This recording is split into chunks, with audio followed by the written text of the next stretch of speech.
Staff Sergeant Maya Carter had spent 3 years at Forward Operating Base Falcon fixing vehicles and staying invisible. The other soldiers called her Wrench. Always covered in grease, always quiet. But when enemy forces captured her Ranger team, Maya received an encrypted message. Execute Phoenix Protocol. What the enemy didn't know was that the harmless mechanic had been a covert special operations soldier for 7 years, and they had just made their final mistake. This is the day FOB Falcon stopped laughing at just a mechanic and learned she was one of America's deadliest warriors. Before we dive in, which city are you watching from? Drop it in the comments. And if you love stories about hidden warriors, hit subscribe and like so you don't miss the next mission. The morning started like every other at Forward Operating Base Falcon, nestled in the rocky hills of Kurdistan's disputed territory. Staff Sergeant Maya Carter, 29, knelt beside a Humvee's engine compartment, her hands black with motor oil, brown hair pulled back in a regulation bun. The motor pool was her domain, a sprawling collection of garages, parts warehouses, and vehicle bays that serviced everything from armored personnel carriers to supply trucks. She had deliberately cultivated her reputation as the quiet mechanic who could fix anything with an engine. It was perfect cover for someone who needed to remain invisible. What her fellow soldiers didn't know was that Maya Carter possessed one of the most dangerous skill sets in the United States military. Before her reassignment to vehicle maintenance, she'd been Staff Sergeant Maya Shadow Carter of the 75th Ranger Regiment Special Operations Unit, the Army's most elite hunter-killer force. 52 confirmed eliminations across 7 classified operations in 5 different countries. Expert in urban warfare, precision assassination, explosive sabotage, and what intelligence files referred to as silent termination protocols. She could kill with improvised weapons, sniper rifles, or remain invisible for months deep behind enemy lines. But 4 years ago, Operation Red Dawn had gone catastrophically wrong. Intelligence compromised by betrayal, blown sources, and diplomatic complications had resulted in Maya being burned as a covert operative. Her official records showed a voluntary transfer to support roles due to combat fatigue. The reality was that she had been placed in deep cover, waiting for the day when her particular talents might be needed again. That day had arrived. At 15:30 hours, Maya was working on an engine block when her encrypted phone vibrated with a message only 8 people in the world could send. The text was brief. Package lost. Execute Phoenix Protocol. Tango 9 authorization. Maya's hands remained steady on the screwdriver, but her mind shifted instantly from mechanic mode to operational planning. Phoenix Protocol was a classified directive that existed in the most secret sections of military intelligence. Authorization to use unlimited force to retrieve captured personnel when official intervention wasn't possible. Someone had taken her people. She walked calmly to the base communication center where Staff Sergeant Williams was monitoring radio traffic. Williams, I need to review operational summaries from last night's patrols. Why would Motor Pool need patrol reports? Williams asked suspiciously. Maya's expression didn't change. Checking vehicle usage logs. Need to know which units are putting excessive wear on the fleet. Williams shrugged and pulled up the digital files. Maya scanned quickly through routine reports until she found what made her blood run cold. Ranger Team Charlie had departed at 2300 hours for reconnaissance mission designation Shepherd's Eye. Expected return 7 a.m. Current status, no contact, 9 hours overdue. In hostile territory, that meant capture or death. Maya returned to her garage and activated protocols she hadn't used in 4 years. Hidden beneath her workbench was a secured compartment containing items that weren't standard issue for motor pool sergeants: encrypted satellite phone, tactical gear, and a custom weapons cache that would make special operations units jealous. Her satellite phone connected to a number that didn't officially exist. Control, this is Shadow. Package status: Shadow Control. Packages compromised. 6 assets confirmed captured by hostile elements. Grid coordinates 41.7258 north, 44.6372 east. Enemy strength estimated 35 plus. Rescue impossible through conventional means. Maya felt familiar calm settle over her consciousness. The psychological state that had made her one of the Ranger's most effective operators. Control, requesting full tactical package and real-time intelligence. Negative Shadow, this is off books. No support, no backup, no official acknowledgement. Are you accepting assignment? Maya looked around the garage where she had spent 3 years pretending to be harmless. Affirmative. Control, beginning preparation. Shadow, understand. This is voluntary. No extraction guaranteed. If compromised, you're officially a rogue element. Understood. Shadow out. The captured Ranger team was being held at a fortified compound 23 miles into hostile territory. Satellite imagery showed a converted mining facility with natural defensive advantages. Elevated position, limited approaches, clear fields of fire in all directions. More problematically, intelligence indicated the compound held approximately 35 enemy fighters, well-trained militants who had been conducting operations against American forces for 2 years. They weren't amateurs, and they weren't careless. Maya studied the tactical situation while assembling her gear. Traditional assault would require a full company of soldiers with air support. She had herself, darkness, and the element of surprise. It would have to be enough. At 1800 hours, Maya approached the base motor pool commander, Major Davidson, with a requisition form. Sir, need to take the repair truck out for parts run. Supply convoy damaged the transmission on Unit 7, and we're waiting on components from FOB Kodiak. Davidson barely glanced at the paperwork. How long? Overnight, sir. Maybe longer if they don't have the parts in stock.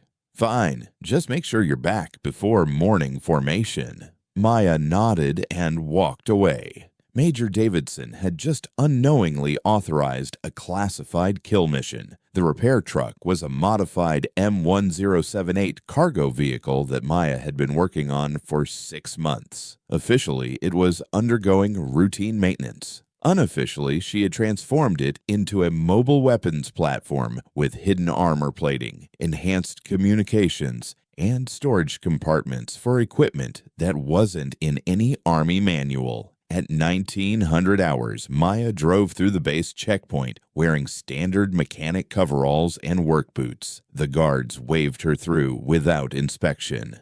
Wrench was just going for parts. Once beyond visual range of the base, Maya pulled over and began her transformation. The coveralls came off, revealing form-fitting tactical clothing designed for stealth movement. Her work boots were replaced with specialized combat footwear with sound-dampening soles. The regulation bun disappeared as her hair was tucked beneath a tactical helmet equipped with night vision and communication gear. From hidden compartments in the truck, Maya extracted weapons and equipment representing the cutting edge of military technology. Custom HK 416 assault rifle with suppressor and advanced optics. Remington 700 sniper rifle modified for extreme accuracy at long ranges.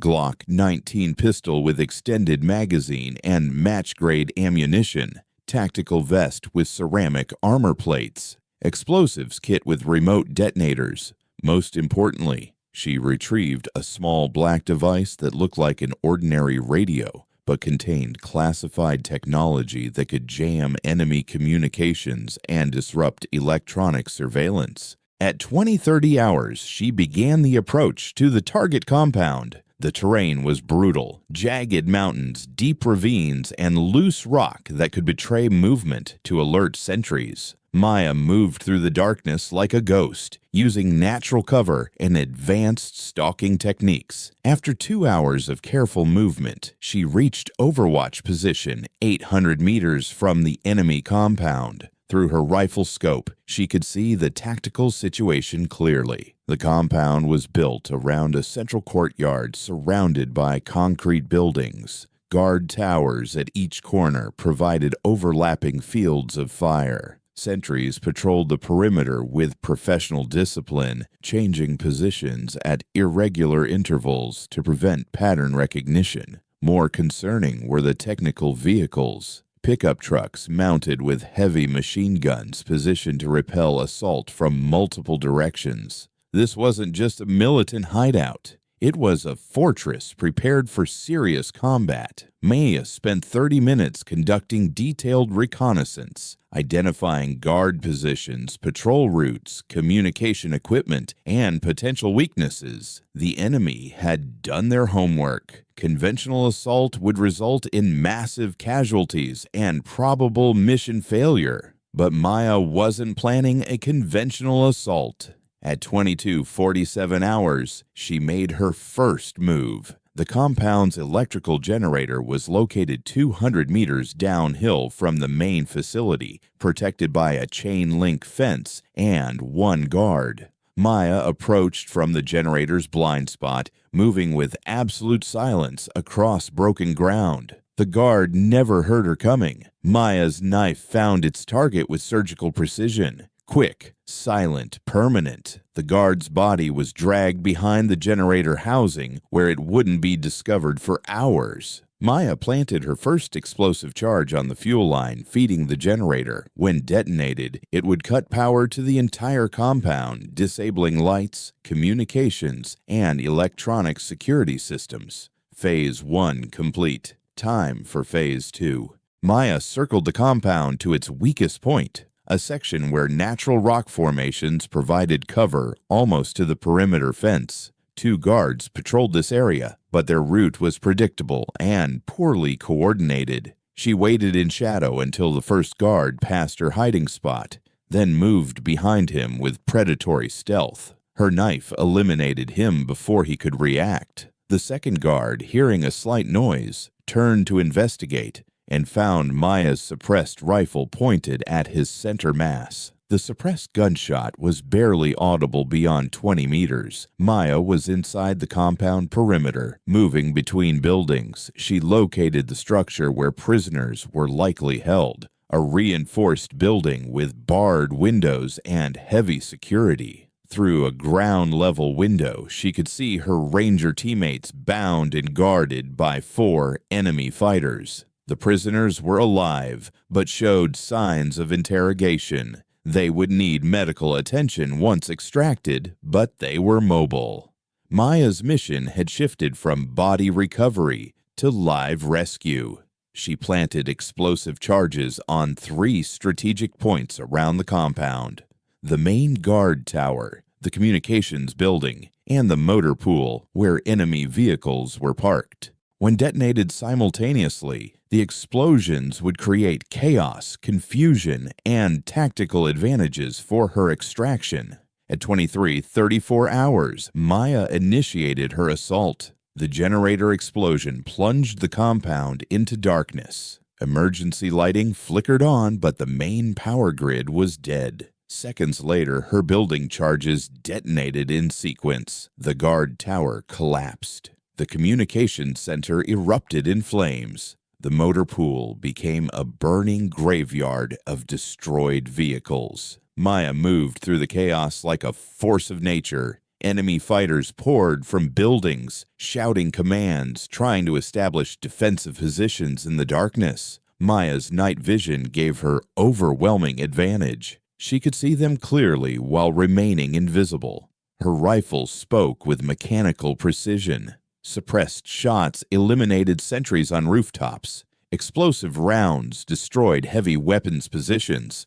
Every shot found its target. Every target stayed down. The enemy commander was trying to coordinate a response, but his communications were jammed, and his men were dying faster than they could react. Maya had transformed a fortified position into a killing field where she controlled every variable. She reached the prison building as enemy fighters attempted to establish a defensive perimeter around it. Through her scope, Maya could see muzzle flashes as militants fired blindly into the darkness, hoping to hit their invisible attacker. They were firing at shadows while death moved among them. Maya's rifle eliminated the exterior guards with methodical efficiency. She breached the building through a side entrance, moving room by room toward where her teammates were held. The interior guards heard her coming and prepared an ambush at the hallway junction. They expected a frontal assault through the main corridor. Instead, Maya came through the wall. Her explosive charge blew a human-sized hole in the concrete barrier. Before dust settled, she was through the opening with her assault rifle raised. 4 enemy fighters died in less than 3 seconds. Precise shots to center mass that dropped them before they could return fire. The Ranger team leader, Captain Hayes, looked up from where he was bound to a chair. "Took you long enough, Wrench," he said with a pained smile. "Had to find a parking spot," Maya replied, cutting his restraints with her tactical knife. She freed all 6 team members and distributed weapons taken from dead guards. The Rangers were injured but functional, exactly what she needed for the extraction phase. "What's the situation outside?" Hayes asked as Maya applied medical supplies to his wounds. 35 hostiles, now approximately 20. Compound is compromised. Communications down. Vehicles destroyed. We need to move before they reorganize. Extraction plan. We walk out. My truck is staged 2 clicks north. Hayes stared at her. "You took down this entire compound alone. Job description change recently," Maya replied, handing him an assault rifle. "Can you move?" "I can fight." "Then let's go." The extraction began at 0012 hours. Maya led the Ranger team through the compound, using routes she had memorized during reconnaissance. Bodies of enemy fighters marked her path through the facility, silent testimony to the effectiveness of her assault. They encountered resistance at the main gate, where surviving militants had established a machine gun position. Maya eliminated the crew with a precisely placed grenade, then provided covering fire as her team moved through the breach. Outside the compound, enemy fighters were attempting to pursue on foot, but Maya's destruction of their vehicle fleet had eliminated their mobility advantage. She had reduced a mechanized enemy force to scattered infantry in unfamiliar terrain during darkness. The 2-kilometer movement to the extraction vehicle required careful navigation through hostile territory, but Maya's training in escape and evasion kept the team moving efficiently toward safety. At 1:47 hours, they reached her concealed truck. The Ranger team members stared in amazement at the modified vehicle with its hidden weapons and communication gear. "What exactly have you been doing for the last 3 years?" Hayes asked as Maya started the engine. "Vehicle maintenance," she replied, deadpan. The return journey to base took 40 minutes through mountain roads that tested both the truck's mechanical capabilities and Maya's driving skills. Behind them, fires still burned at the destroyed compound, a funeral pyre for militants who had learned too late that some mechanics carry more than wrenches. They reached forward operating base Falcon at 2:30 hours. Maya drove directly to the medical facility where her rescued teammates could receive proper treatment for their injuries. As medics worked on the Ranger team, Captain Hayes pulled Maya aside. "I need to understand what happened tonight. My team was captured by a superior force in a fortified position. Conventional rescue would have required company-strength assault with air support. Instead, one person eliminated an entire enemy compound and extracted 6 prisoners without friendly casualties. Maya considered her response carefully. Sometimes unconventional problems require unconventional solutions. That's not an answer. It's the only answer I can give. Hayes studied her face, recognizing something he'd seen in other elite operators, the look of someone who had done things that couldn't be discussed in official reports. Understood. But Maya, thank you. You saved our lives tonight. Just doing my job, sir. Hayes smiled. Motor pool sergeant, right? That's what my orders say. 3 hours later, Maya was back in her garage, hands covered in grease as she worked on another engine. When other soldiers asked about her overnight parts run, she showed them the transmission components she had supposedly retrieved from FOB Kodiak. No one questioned why she looked tired or why there were scratches on her truck that hadn't been there before. Major Davidson stopped by at 0800 hours. Carter, I heard Ranger Team Charlie had some kind of incident last night. Their vehicles are going to need full maintenance inspections. I'll get right on it, sir, Maya replied, not looking up from her work. Good. And Carter, nice work keeping our fleet operational. We couldn't function without reliable mechanics. Thank you, sir. After Davidson left, Maya allowed herself a rare moment of satisfaction. 35 enemy fighters were dead. 6 American soldiers were alive. The compound that had threatened regional stability was eliminated, and officially, Staff Sergeant Maya Carter had spent the night getting truck parts. Her encrypted phone buzzed with a message. Package delivered. Well done, Shadow. Maya deleted the message and returned to her engine repair. Tomorrow would bring new challenges, new vehicles to maintain, new opportunities to remain invisible, while staying ready for the next time her country needed a ghost. The other soldiers continued calling her Wrench, never suspecting that their quiet mechanic had just conducted one of the most successful solo rescue operations in military history. Maya preferred it that way. The best mechanics, like the best operators, were the ones nobody noticed until something important broke. And when it did break, they fixed it permanently. This is the untold story of Maya Carter, the mechanic they called Wrench, who turned out to be one of America's deadliest warriors. Sometimes the quietest person in the room is the one who saves it. And sometimes the most effective warriors are the ones who look exactly like everyone else. If this story inspired you, don't forget to like this video and subscribe for more hidden warrior stories.